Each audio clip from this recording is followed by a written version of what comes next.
Hey everyone, it's Cory McCarthy and welcome to a new episode. During my weekly Q&As, I've been asked a number of times about how to deal with lagging body parts, but most commonly I get the arms.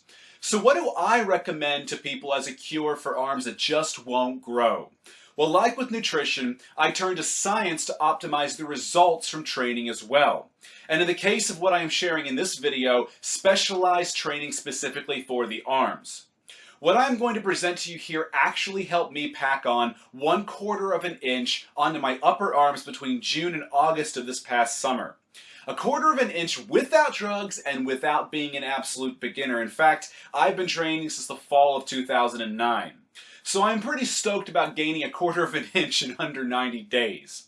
Assuming your diet, your sleep, and your overall training attitude are in check, and by attitude, I mean you train smart and like you mean it, and that you are consistent and that you challenge yourself, you don't just go through the motions of a given routine. If all of that is in check, then implementing the training advice in this video should certainly help you see newfound arm growth as quickly as naturally possible.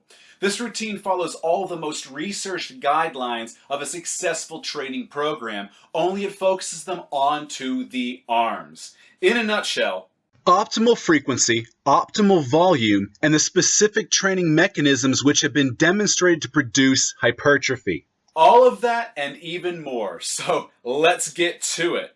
This is the training split you'll be using. Notice, I've pulled back on the frequency of all body parts with the exception of the arms. I've increased their frequency so as to put emphasis on them.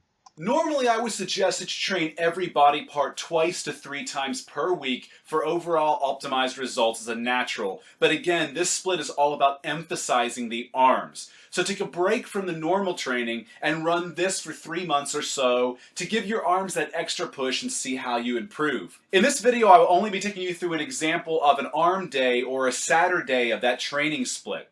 But you can use the same biceps and triceps exercises during the respective Monday and Tuesday sessions as shown on that training split. You'll need to craft your own body part workouts for the chest, the back, the shoulders, and legs. Or if you want my specific training protocols and so much more, head over to the veganmuscleacademy.com/join-now. And become one of my client success stories. Now, let's begin.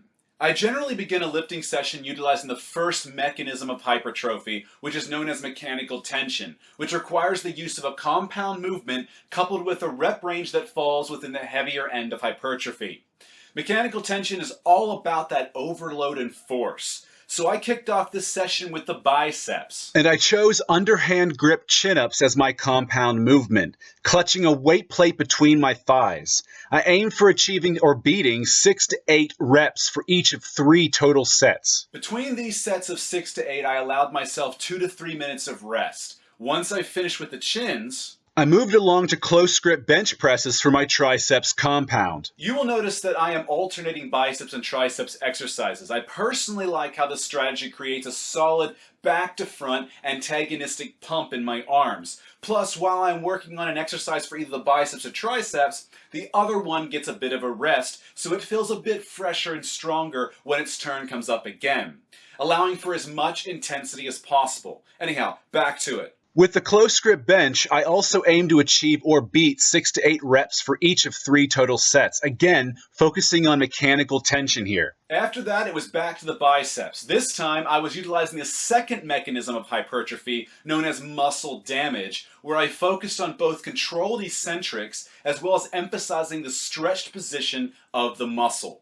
For this reason, I chose incline dumbbell curls, and I shot to achieve or beat 10 to 12 reps for each of my 3 total sets. Between these sets of 10 to 12, I allowed myself 1 to 2 minutes of rest. After I completed the incline curls, I moved along to the triceps with decline dumbbell triceps extensions. I personally feel the decline variety offers the deepest stretch of all the extension positions that I've tried, with minimized stress on the elbow joints.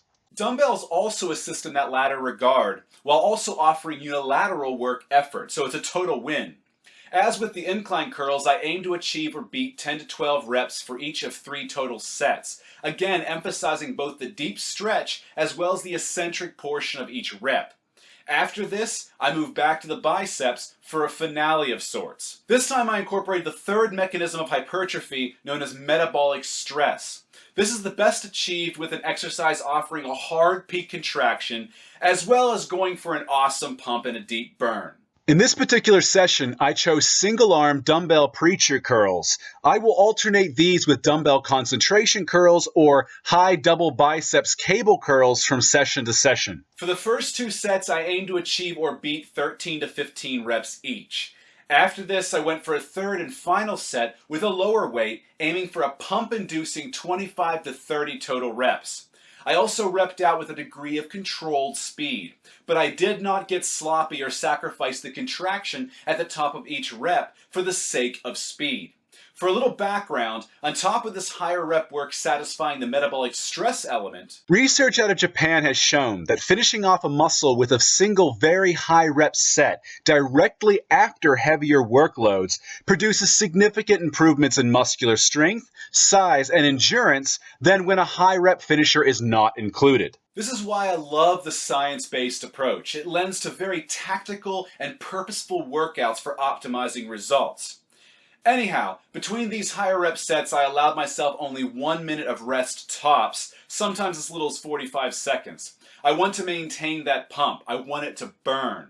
Once the biceps were finished, I moved along to the triceps finisher. In this session, I chose dumbbell kickbacks. I will alternate these session to session with reverse grip cable pushdowns. As with the biceps, for the first 2 sets, I aimed to achieve or beat 13 to 15 reps each. After this, I went for a third and final set of lower weight, aiming for 25 to 30 total reps. Now, I don't have many photos after this portion of the workout, but at this point I moved on to forearm work, utilizing the same mechanisms of hypertrophy as well as set, rep, and rest schemes. I kicked off the forearms with easy bar reverse curls for 3 heavy sets of 6 to 8 reps as the compound movement. Then I perform palms up wrist curls for 3 sets of 10 to 12 reps, aiming for a deep stretch at the bottom. Lastly, I finished with one-arm cable hammer curls, performing 2 sets of 13 to 15 reps and a third and final set of 25 to 30 reps. And that's all she wrote. 27 total working sets, arms trashed. For those of you who decide to give what you've learned in this video a go, I want you to take before and after progress photos of your arms over the course of 3 months, just 3 months even, and send me what you've got to Cory@veganmuscleacademy.com. If I get enough submissions, I may do a follow-up video celebrating your successes. You can remain as anonymous as you like, but I ask that only vegans submit. Just keep in mind, this routine is pretty high in volume, so it might be better suited to intermediate or advanced lifters. Beginners should really be focusing on building a solid overall foundation anyway, and not obsessing over individual body parts. Also keep in mind your sleep and diet need, and I emphasize that need, to be in check, or no routine, no matter how scientifically sound, would produce optimal or any results. Anyway, feel free to drop comments below and stir up some dialogue. If you'd like to ask me something directly, please head over to my blog at strongerfastervegan.com and drop a comment under the appropriate blog entry. I will link all that below for your convenience. Also, like and share this video. Help it find an audience, people who may benefit from it. Share the knowledge. And don't forget to hit that subscribe button below to keep on top of the regular updates in my corner of YouTube. That includes the ever-popular and fun weekly Q&A events held live right here, where people ask me all sorts of shit in real time. Otherwise, till next time, my friends.